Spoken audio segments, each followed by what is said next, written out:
زاد الرجال وحال دون مجال معكن صلوات أبزو يبارال حديثون يسمان نو صلوات يمن لو ويس انديت نو ማድረግ ያለብኝ የሚል ጥያቄ ነው። ቁርአን በሞባይል መቅራትና በሙስሐፍ ወይም በቁርአን መቅራት አጅሩ እኩል ነውን? ያብራሩልኝ ጀዛኩሙላህ ኸይር የሚል ጥያቄ። ይጋቡ ብለው እንታይ ብለው ከዛም ዚና ሰሩ ሰለላሁ ሰላም ወልዓፊያ። ልጅቷ አግብታ ታውቃለች፣ ከፋራ አለው ወይስ ተውበት ብቻ ነው የሚያስፈልገው? እሱንስ ማግባት ትችላለች? ያብራሩልኝ የሚል ጥያቄ። ሀገር በቤተሰብ ስር ያለሁኝ አባቴ የሪባ ገንዘብ ከመንግስት ተበድሮ በቤታችን ውስጥ ይገኝ ነበርና ልብስ ግዛለኝ ስለው ከዛ ገንዘብ ይሰጠኝ ነበረ። ሐራምነቱን ያወቅኩ ይሄን ገንዘብ መጠቀሜ አላህ ዘንድ ያስጠይቀኛል። አባቴንስ ምን ልምከረው? ጀዛኩሙላህ ኸይር የሚል። እኔ በስደት ነው የምኖረው፣ ባለቤቴ ኢትዮጵያ ነው ያለው። ይበቃሻል ነይ አለ። እኔም ሀገራችን በጦርነቱ በኩል ስለሆነ ሲረጋጋ እና ሰላም ሲሆን እመጣለሁ። እስከዛ ለስራ አልኩ። እሱም ከመስከረም ካለፍሽ ከኔ ውጭ ነሽ፣ ሚስቴ አይደለሽም አለ። ይኸው መስከረምም አለፈ፣ እኔም አልሄድኩም። አሁንም አለመምጣቴን ሲያቅ እንደ በፊቱ ስለ ቤታችን እየተወያየን እያወራን ነበረ። እናም ሚስቴ አይደለሽም ስላለ ፈትቼሻለሁ እንደማለት ነው። ኒካውስ ይወርዳል ወይ? እንዴት ይታያል? ያብራሩልኝ የሚል ጥያቄ። ውትር ለመስገድ አላሁ አክበር ብሎ እንደጀመረ አዛን ቢልስ ምን ማድረግ ነው ያለበት? ፈጅር አዛን ሁሉም ቦታ አዛን ብሎ አንዳንዴም ኢቃም ብሎ ካለቀ በኋላ አዛን የሚሉ ሰዎች አሉ። እኛ ትክክለኛውን ጊዜ ጠብቀን ነው አዛን የምንለው፣ የሌሎቹ ወቅቱን የጠበቀ አይደለም ይላሉ። እንዴት ይታያል የሚል ጥያቄ። فاغتنم رحمك الله حياتك النفيسة واحتفظ بأوقاتك العزيزة. الحمد لله والصلاة والسلام على خير خلق الله محمد بن عبد الله وعلى آله وأصحابه ومن والاه.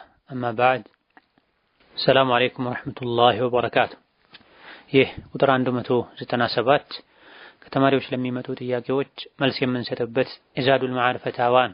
ዛሬ ከምናያቸው ጥያቄዎች የመጀመሪያው የቀብር ቦታ አለ ሰዎች ሲሞቱ የሚቀበሩበት ተብሎ የተከለለ እና ሰዎች ከተቀበሩበት ውጪ ትርፍ ቦታ አለ። ያንን ቦታ ለአንድ ለመንደሩ ደረሳ ነው ለሚሉት ሰጥተውት ቦታውን ቆፍሮ እህል ዘርቶ ያኩል ይካፈልና ለመንደሩ ሰው ይሰጣል። በቀብሩ ውስጥ ያለንም ሳር ገዝቶ ያለውን ከብቶች ይለቅበታልና ይህ ነገር ቀብርን በከብቶች ማስረገጡ ሐራም አይሆንምን? የሚያሳርሰውስ የቀረ ቦታ እንዴት ይታያል? ከዛ እህሉንና የሳሩን ብር ተቀበለው መንደሩ የሟቾች ሰደቃ ፈቃጅ ላለውም ለሌለውም ብለው ሰደቃ ይሰድቁታል። ይህ እንዴት ይታያል የሚል ጥያቄ ነው። በመሰረቱ የቀብር ቦታ ለተወሰነለትና ወቅፍ ለተደረገለት ዓላማ እንጂ ሊውል አይገባም። ወቅፍ ያደረገው ግለሰብ ከሆነ ግለሰቡ ለሟቾች ቀብርነት ከማገልገሉ በተጨማሪ ሌላም ለበጎ አድራጎት እንዲውል የሙታንን ክብር በማይነካ መልኩ ይህን ከፈቀደ ችግር አይኖረውም። የአካባቢው ሰው የመሬት ጉዳይ የሚመለከተው ባለስልጣን ወስኖም ከሆነ እንዲህ አይነቱ ነገር የሚደረገው ዋነኛውን ቦታው የተከለለለትን ዓላማ በማይጻረር መልኩ የሙታንን ክብር በማይነካ መልኩ ለአካባቢው ተጠቃሚዎች፣ ለአቅመ ደካሞች፣ ለኸይር ስራ ቢውል ችግር የለም። ይህ የሚወሰነው የቀብር ጉዳይ በሚመለከታቸው አካላት፣ የእውቀት ባለቤቶች፣ አዋቂና አስተዋይ ሰዎች ውሳኔን የሚሆን እንጂ ግለሰቦች የጋራ ንብረት ላይ መወሰን አይችሉም። የቀብር ይዞታ የሙስሊሞች ወቅፍ ነው የሚሆነው በመሰረቱ።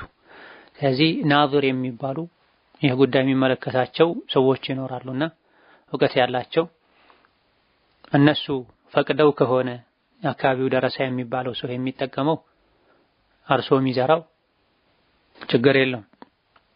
ይሄን ማድረጉ ዋነኛ የቀብሩን የወቅፉን ዓላማ ማይጻረር ከሆነ ለሱ ተብሎ ሙታን በማይገባ መልኩ እንዲቀበሩ ካላደረገ የዘራውን ማሳ ለመንከባከብ ምርቱን ለመሰብሰብ ቀብሩን እንደ መንገድ የተጠቀመ ሰው የተቀበረበትን ስፍራ እየረገጠ መተላለፍን ካላስከተለ እንደዚህ አይነት ችግሮች ካሉት አሊያ ደግሞ ዋናውና ትልቁ ከግምት የሚደረገው የቀብር ጉዳይ የሚመለከተው ዕውቀት ያለው ኃላፊነት የተሰጠው አካል ካልፈቀደ ይሄ ማድረጉ አግባብ አይደለም።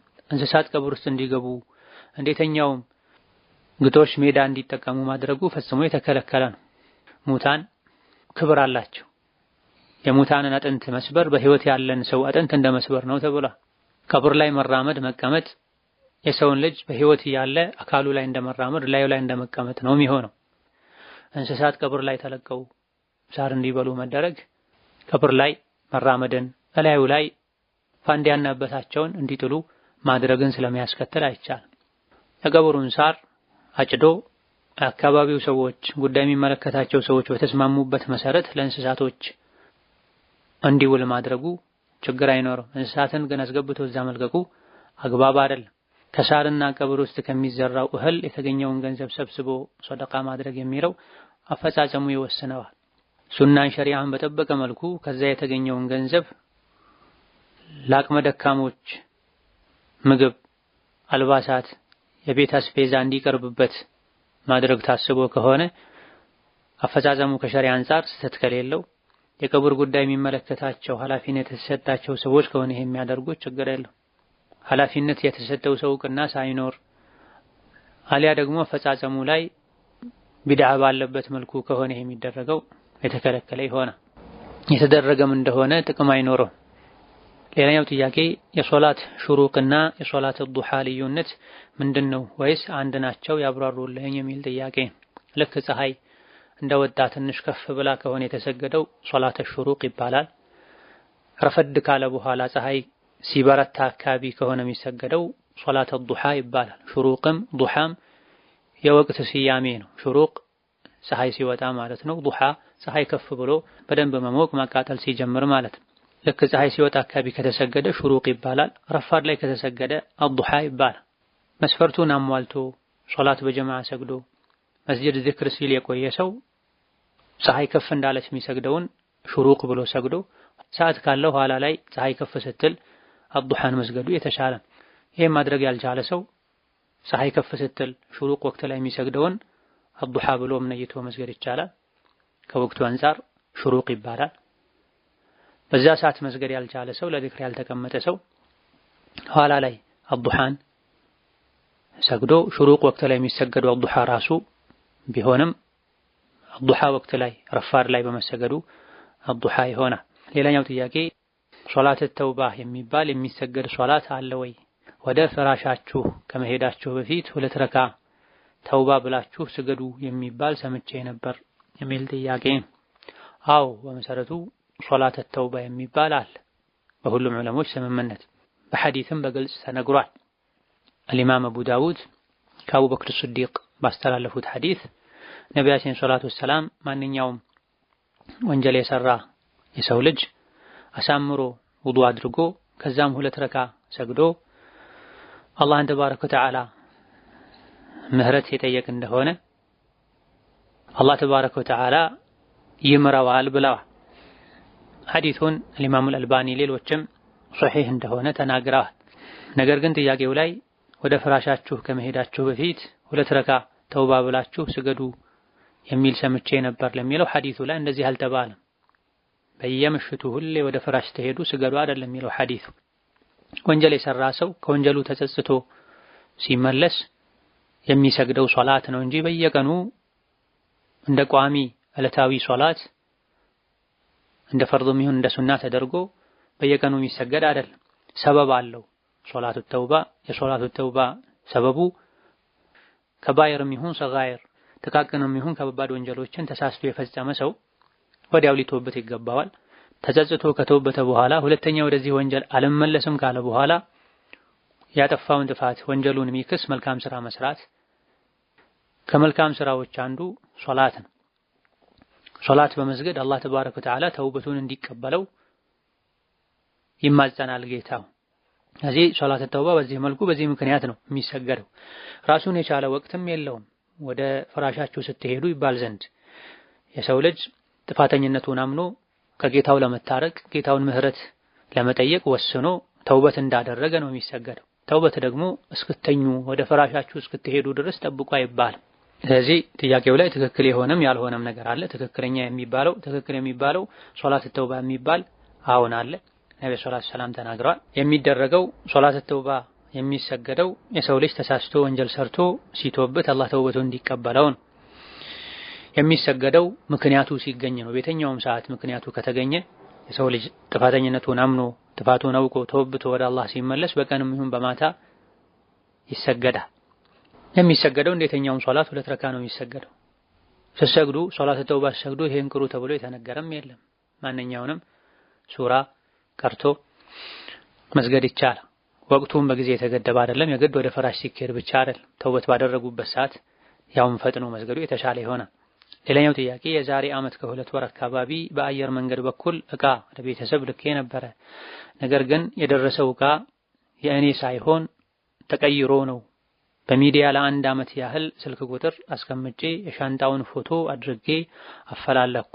ምንም መልስ አላገኘሁም። እኔ ጋር የመጣው እቃ እኔ ከተፋኝ እቃ ይበልጣል። ብዙ እቃ አለው። እቃውን ሸጬ ለመስጂድ ልስጥ ወይስ የእኔን እቃ ዋጋ የሚሆነውን አንስቼ የተቀረውን ሽጬ ሰደቃ ልስጥላቸው ያብራሩልኝ የሚል ጥያቄ ነው። አልኢማም አልቡኻሪ ሌሎችም በዘገቡት ሐዲስ እንደተነገረው አንድን የጠፋ እቃ ያገኘ ሰው የእቃውን አይነቱን፣ እቃውን፣ መቋጠሪያውን፣ ዝርዝር መረጃዎቹን፣ የእቃውን ምንነት ለመለየት የሚያስችሉ መረጃዎችን አውቆ 1 ዓመት ሙሉ ያፈላልግ ያጠያይቅ ተብሏል። እቃው የጠፋበት አካባቢ ላይ እንደዚህ አይነት እቃ የጠፋው ሰው ሊገኝ የሚችለው ሊፈልገው የሚችለው እንዲህ አይነት ቦታ ነው የሚባልበት አካባቢ ላይ ሰው የሚበዛበት የሚሰበሰብበት የገበያ ኢላኺሪ አካባቢ ላይ ዓመት ሙሉ ያፈላልግ ተብሏል።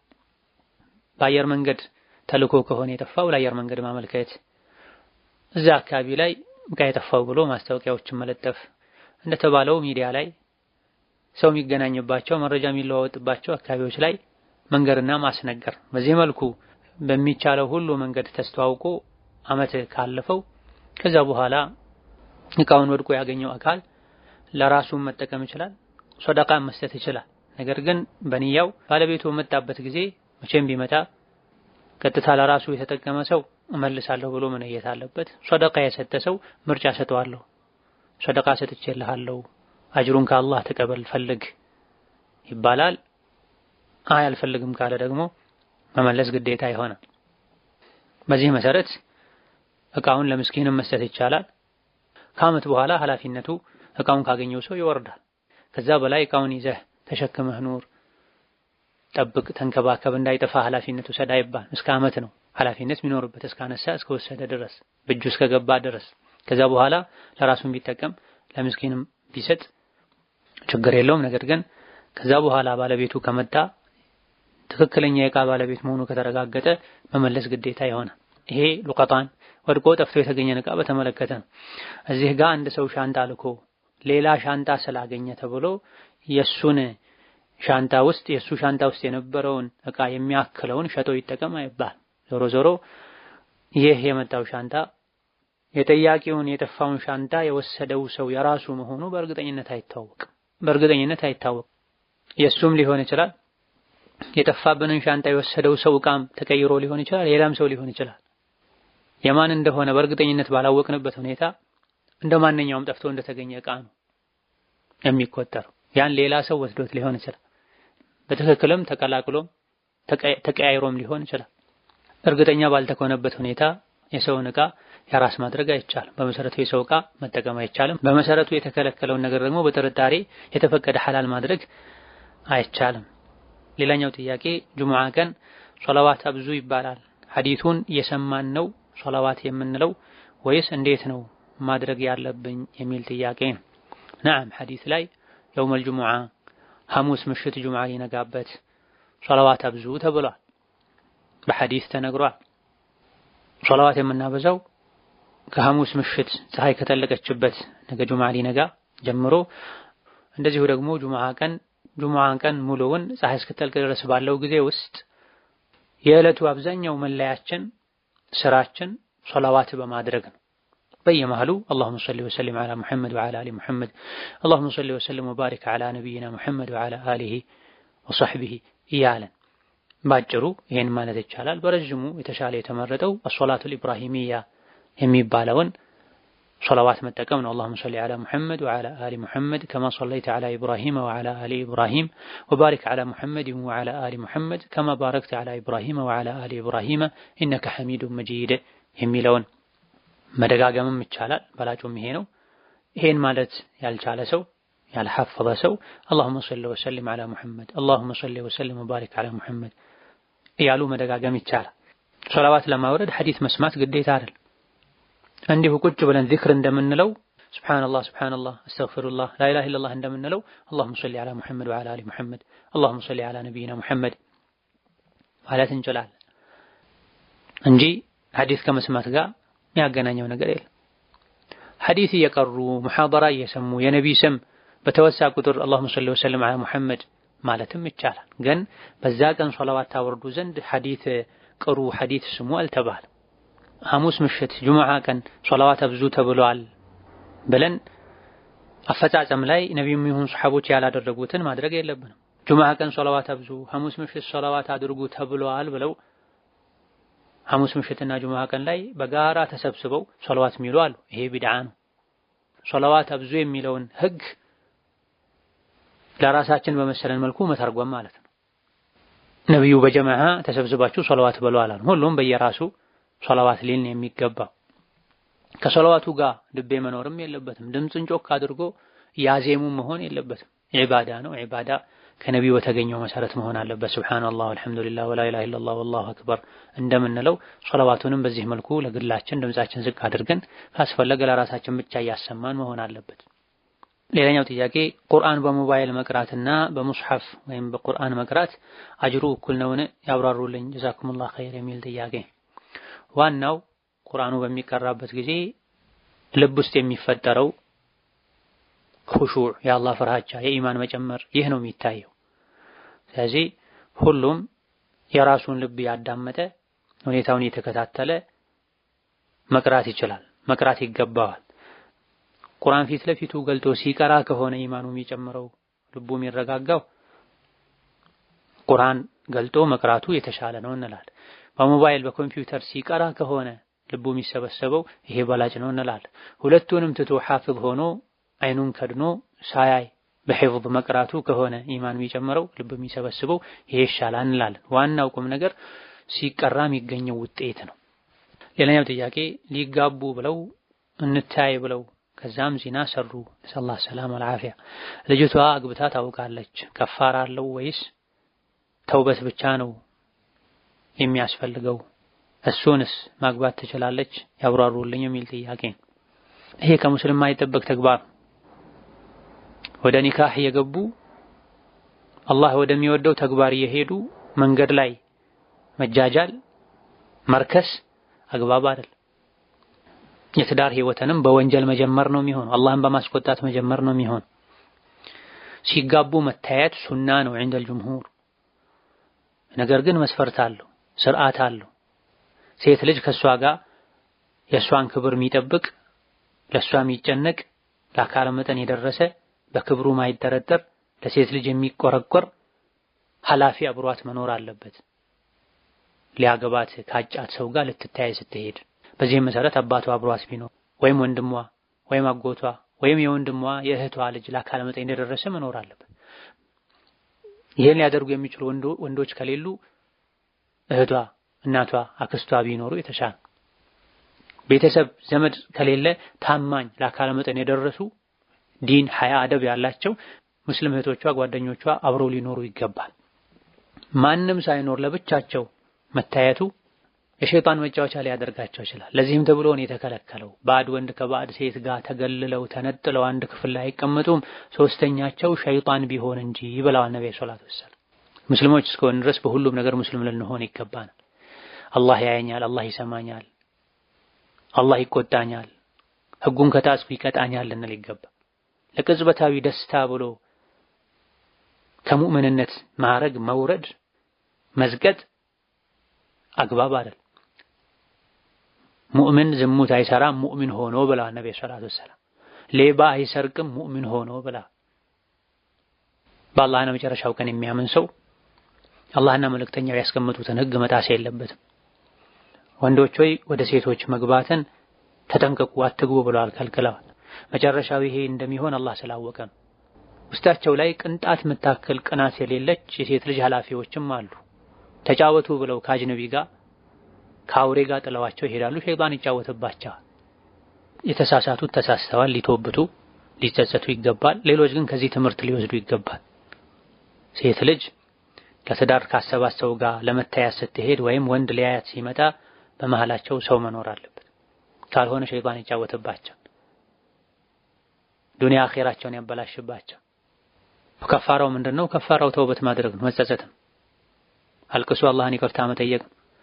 ይሄን ወንጀል የሚያብስ መልካም ስራ በብዛት መስራት። መጋባት ይችላሉ ወይ አይችሉም የሚል አቋም ያላቸው ሊቃውንት አሉ። ነገር ግን ተውበታቸው ካማረ ማህፀኗ ነፃ መሆኑ 3 ጊዜ ሐይድ አይታ በመጥራቷ ከተረጋገጠ እሷም ከተውበቱ አዎ መጋባት ይችላሉ። ከማስረጃ አንፃር ትክክለኛው አቋም አስተያየት ይሄ ነው። ነገር ግን ቀድሞ ሁለቱም ለምን አደረኩ ይሄን ብለው መጸጸት መቆጨት አለባቸው። ሁለተኛ አላደርግም ብለው ቃል መግባት አለባቸው። ከዝሙት ተውብቻለሁ ማለት አለባቸው። ማህፀኗ ነፃ መሆኑ እስኪረጋገጥ ድረስ 3 ጊዜ የወር አበባ ደም አይታ እስክትጠራ መጠበቅ አለበት። አንድ ጊዜ ካየች በቃል የሚል አቋም ያላቸው ሊቃውንትም አሉ። በጣም የሚያስቸኩል ነገር ካለ በዚህም ሊኬድ ይችላል። ነገር ግን ባላጩ 3 ጊዜ የወር አበባ ደም አይታ እስክታይ መጠበቅ አለበት። ሀይዷ ካልመጣ ጽንስ ተፈጥሯል ማለት ነው። በሐራም የተፈጠረ ጽንስ ያለ ኒካህ አስሮ አብሮ መኖር አይቻልም። ከሱም ጋር ይሁን ከሌላ ሰው ጋር። የተውበታቸው ማረጋገጫ አንዱም ይሄ ነው። ሀይድ አይታ እስክትጠራ መጠበቅ አለባቸው። ታግሰው ድጋሚ ተገናኝተው ዳግም ሸይጣን ሳይጫወትባቸው።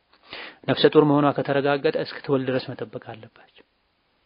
ወደ እስላም ጠለቅ ብለን ጥቅልል ብለን ልንገባ ይገባናል። ሙስሊምነቱ በሶላትና በጾም በለመድናቸው ለስሜት በሚቀሉ ነገሮች መሆን የለበትም። የተከለከሉ ነገሮችን በመከልከልም ጭምር መሆን አለበት። ነስአሉላህ አን يحفظنا ويحفظ أعراض المسلمين جميعا።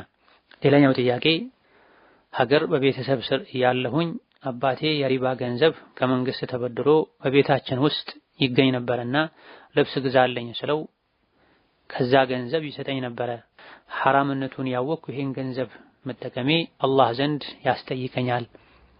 አባቴንስ ምን ልምከረው? ጀዛኩሙላህ ኸይር የሚል። ሪባን መብላት ከከባድ ወንጀሎች መሃል አንዱ። ሪባን የሚበላም የሚያበላንም አላህ ረግሞታል። በሪባ የሚገኝ ገንዘብ በረካ ቢስ ነው።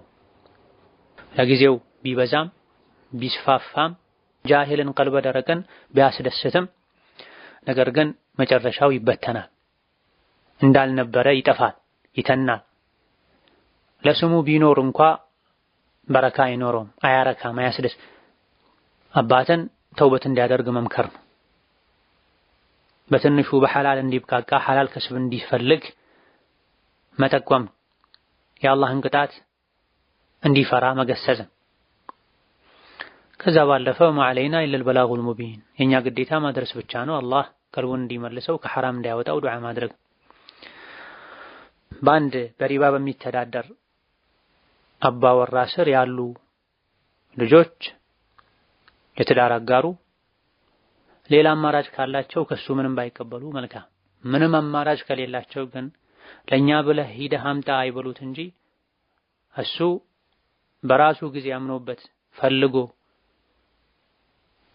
ከሚያመጣው ገንዘብ ከሱ ማግኘት ያለባቸውን መብታቸውን ለነሱ ማድረግ ግዴታ የሆነበትን ነገር ቢቀበሉ ያን ያክል ችግር የለው። ነገር ግን እሱን መምከር፣ መገሰጽ፣ ማስፈራራት አለባቸው።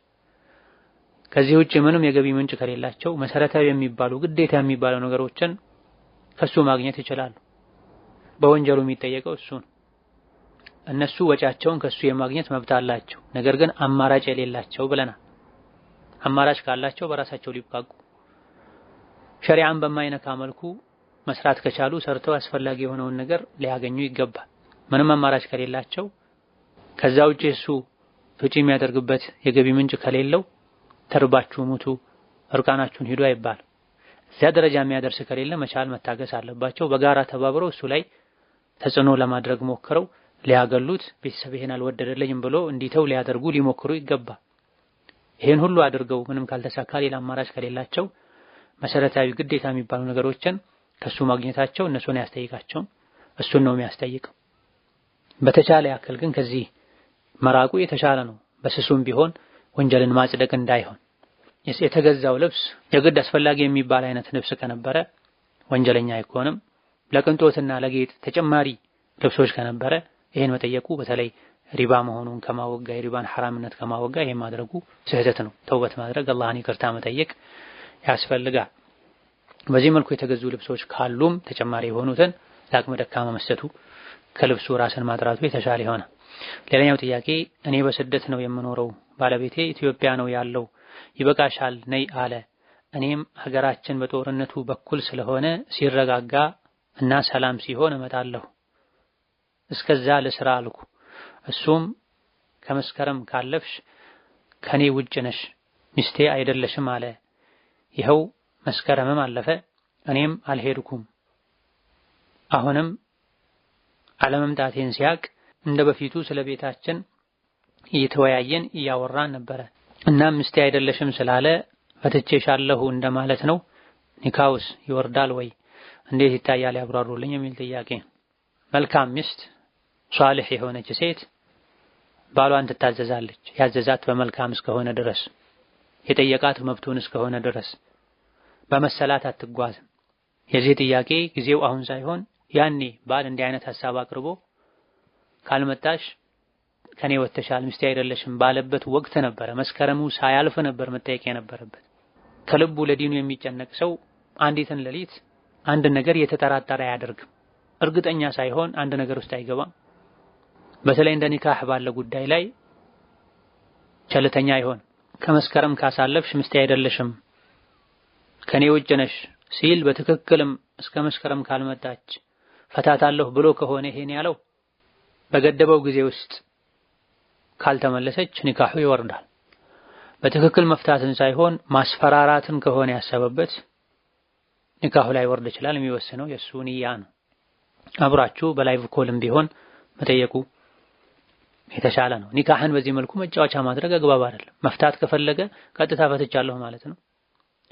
ማስፈራራት ማስጠንቀቅ ከፈለገም በኒካህ ሳይሆን በፍቺ ሳይሆን ማስፈራራት ማስጠንቀቅ ያለበት በሌላ ያሳምንልኛል በሚለው መንገድ ነው ማስፈራራት ማስጠንቀቅ ያለበት እንጂ ኒካህን ሸሪዓ ላይ ትልቅ ቦታ የተሰጠውን ሚታቅ ገሊዝ ከባድ ቃል ኪዳን የተባለውን ውል መጫወቻና ማስፈራሪያ ማድረግ አያስፈልግም።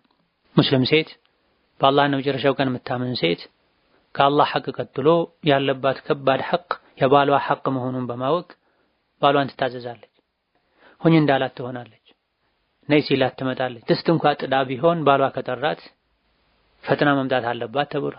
ምጥ ላይ እንኳን ብትሆን ባሏ ቢጠራት በቻለችው ያክል ፈጥና መምጣት አለባት ተብሏል። ባል ሚስቱን ጠርቶ አልመጣም ብላ ተቆጥቶ ያደር እንደሆነ መላኢካ ይረግማታል። ሰማይ ላይ ያለው አላህ ይቆጣታል እስክትመለስ ድረስ ወይም ይቅር እስኪላት ድረስ ተብሏል። ባልና ሚስት መብትና ግዴታቸውን አውቀው አለመጠበቃቸው ቤቶች እንዲናጉ፣ ትዳሮች እንዲፈርሱ አሊያ ደግሞ በመፍረስና በመቀጠል መሃል ሆነው ምንም ጣዕም ትርጉም የሌለው ትዳርን እንዲኖሩ ያደርጋልና ፈሷሊሓቱ ቃኒታቱን ሓፊዛቱን ሊልገይቢ ቢማ ሐፊዘ አላህ በተባለው መሰረት ሷሊህ ሴት ለባሏ ታዛዥ ልትሆን የዲኗን ድንበር ልትጠብቅ ይገባል። ይሄን ማድረግ በዱንያም በአኼራ ደስተኛ እንዲሆኑ ያደርጋል። ሌላኛው ጥያቄ ጾም ለመጾም አስቦ ስሁር እየበላ አዳን ሲልበት እየበላሁ ነው አዳን ያለብኝ ብሎ ጾሙን መተው እንዴት ይታያል የሚል ጥያቄ። ጾሙ ሱና ከሆነ ሱናን ጾም የጀመረ ሰው የራሱ አሚር ነው ተብሏል። ከፈለገ ይቀጥላል፣ ከፈለገ ያቆማል ተብሏል። ስለዚህ አዳን ብሎብኛል በደንብ አልበላሁም ብሎ ቢተው ችግር የለም። ፈርድ ጾም ከሆነ ግን መተው አይቻልም። ወዲያውኑ ምግቡን አቁሞ አፍ ውስጥ ያለውንም ተፍቶ ሙአዚኑ በሰዓቱ አዳን እንደሚል ከተረጋገጠ ጾምን መቀጠል ነው። ሱና ከሆነ ግን በተለይ ካልጀመሩት አዛን ብሎብኛል ብሎ መተው ችግር የለውም። ነገር ግን እየበሉ አዛን ማለቱ ብቻ እንደ ጾም ያለን ትልቅ ዒባዳ ለማስቀረት በቂ ምክንያት አይሆንም። አዛን ሰሙ አቁሞ ጾምን መቀጠል ይቻላል። በደንብ ስላልበላሁ ይደክመኛል ተብሎ ከሆነ ሱና ላይ ቢተው ችግር የለውም፣ በሌላ ጊዜ ይጾማል። ሌላኛው ጥያቄ ዊትር ለመስገድ አላሁ አክበር ብሎ እንደጀመረ አዛን ቢልስ ምን ማድረግ ነው ያለበት? ፈጅር አዛን ሁሉም ቦታ አዛን ብሎ አንዳንዴም ኢቃም ብሎ ካለቀ በኋላ አዛን የሚሉ ሰዎች አሉ። እኛ ትክክለኛውን ጊዜ ጠብቀን ነው አዛን የምንለው፣ የሌሎቹ ወቅቱን የጠበቀ አይደለም ይላሉ። እንዴት ይታያል የሚል ጥያቄ። የዊትር ወቅቱ ከኢሻ ጀምሮ የፈጅር ሶላት ወቅት እስኪገባ ድረስ ነው። ይህ ላይም ሁሉም የፊቅህ ሊቃውንት ይስማማሉ። ነገር ግን ፈጅር አዛን ካለ በኋላ ፈጅር ተሰግዶ እስኪያልቅ ወይም የፈጅር ወቅት እስኪወጣ ድረስ የዊትር ሶላት ወቅት ይቀጥላል አይቀጥልም የሚለው ላይ በፊቅህ ሊቃውንት መካከል ኺላፍ የሐሳብ ልዩነት አለ። የተወሰኑ ፉቅሃዎች የፈጅር ወቅት እስካልተጠናቀቀ ፀሐይ እስካልወጣ ድረስ ዊትር ይቀጥላል የሚል አቋም አላቸው። ነገር ግን ትክክለኛው በመሰረቱ የዊትር ወቅት የፈጅር ሶላት ወቅት ሲገባ ይጠናቀቃል። ዊትር ለመስገድ እንደሐረመ ፈጅር አዛን ያለበት ሰው ቢጨርስ ችግር የለውም። ሳይጀምር በፊት አዛን ካለበት ትቶ የፈጅሩን ቀብልያ ፈጅሩን ሰግዶ ኋላ ላይ ፀሐይ በደንብ ሲወጣ ዊትሩን ምሽት ላይ ሌሊት ላይ ከሚሰግደው አንድ ረካ ጨምሮ ጥንድ አድርጎ መስገዱ ነው የሚሻለው። ነገር ግን አዛን ከማለቱ በፊት ከጀመረ መጨረስ ይቻላል። የፈጅር አዛንን በተመለከተ አብዛኞቹ በተለይ አሁን ባለንበት ጊዜ የአዛን ወቅቶች ለጥንቃቄ ተብሎ ትንሽ ቀደም ብለው ነው ፕሮግራም የተደረጉት። ስለዚህ አዛን እንዳለ ፈጥኖ ከመስገድ መጠንቀቁ የተሻለ ነው። ለጥንቃቄ ተብሎ የፈጅር ወቅት ቀደም ተብሎ ነው አዛን የሚባለው። ሁሉም ቦታ ላይ ላይሆን ይችላል። ነገር ግን አንዳንድ ቦታ ኢቃም ተብሎ ካለቀ በኋላ አዛን የሚሉ ሰዎች አሉ። በዚህ ልክ መሆን የለበትም። በዚህ ልክም አይሆንም በመሰረቱ። ምናልባት ሌሎች በጣም ቀድመው አዛን እስካላሉ ድረስ ትክክለኛውን ጊዜ ጠብቀን የምንለው እኛ ነን የሚሉ ሰዎች ይሄን ያሉት በእውቀት በማስረጃ ከሆነ ትክክል ከሆኑ መቀበል ይቻላል።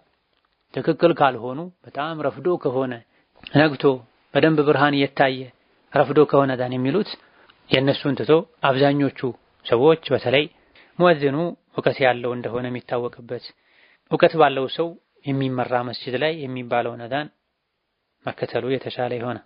የቅብልያ ሱና ሶላቶችን እየሰገደን ኢቃም ካለ ማቋረጥ ይቻላል? ማሰላመትስ ይኖርብናል የሚል ጥያቄ። በጀማ የሚሰግድ ሰው የሚሰግድበት መስጂድ ላይ ኢቃም ከተባለ የሰገደ ያለውን ሶላት አንደኛውን ረካ ጨርሶ ወደ ሁለተኛው ረካ ከገባ ፈጠን ብሎ የጀመረውን ሱና አጠናቆ ኢቃም ወደ ተባለለት ሶላት መሄድ ይችላል። ገና እየጀመረ ከሆነ ኢቃም የተባለው አቋርጦ መሄድ ይኖርበታል።